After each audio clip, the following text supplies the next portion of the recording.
कर तू हैदर हैदर यार आया काबे विच सरदार। कर तू हैदर हैदर यार आया काबे विच सरदार।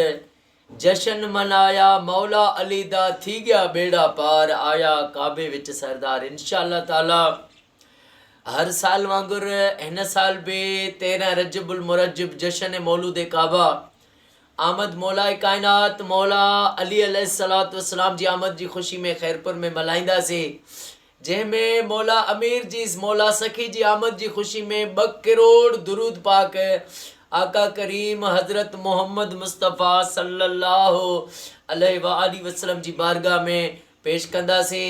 उन्हनि जो जेको सवाब आहे ॾाढे आदम ॾाढी हवा खां वठी इमाम ज़माना ताईं कुल मोमिनीन वल मोमिनात खे पेश कंदासीं।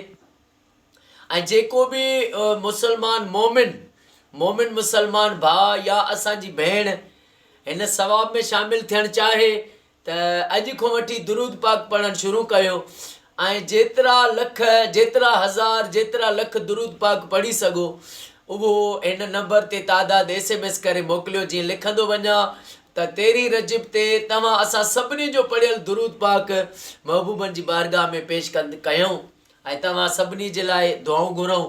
ऐं मुंहिंजो ही नंबर आहे 0300 318 9958। इहो नंबर आहे। इन नंबर ते पढ़ियल दुरूद पाक जो तादाद SMS करे मोकिलींदा वञो ऐं क़ुरान पाक जा ख़तम शरीफ़ जेके आहिनि उहे बि हिन में जेको बानो ॾियणु चाहे त उहे बि तादाद मोकिलियो लिखी करे त उहो काउंटिंग कंदा वञो। 13 रजब ते मौला अली जे आशिक़नि सां काइनात सॼी भरी पई आहे। अली जे आशिक़नि सां काइनात भरी पई आहे। अगरि मोमिन दुरूद पाक पढ़णु शुरू कंदा त इंशाअल्लाह अरब दुरूद पाक बि थी थो सघे 13 रजब जे ॾियारे ते। मौला अली अलैहिस्सलाम जो जशन मौलूद काबा हर साल वांगुरु मल्हाईंदासीं।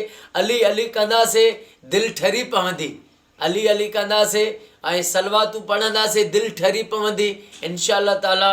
ऐं जेसि ताईं ज़िंदगी आहे मौला अली अलैहिस्सलाम जो जशन मौलूद काबा इंशाअल्लाह ताला मल्हाईंदा रहंदासीं। पर मौला अली जो पाक कौल आहे त कहिड़े बि दौर में मुंहिंजो नालो वठणु आसान न हूंदो। बसि जेको अली अली थो करे उहे मोमिन आहिनि, अली जा फ़क़ीर अमीर आहिनि, अली जा आशिक़, अली जा चाहण वारा, अली जो ज़िक्र करण वारा हो अमीर आहिनि, हो ग़रीब न आहिनि। दुनियावी पैसे सां अमीरी न आहे। अमीर उहो आहे जंहिंजे दिलि में मोहम्मद आले मोहम्मद जी मोहबत आहे।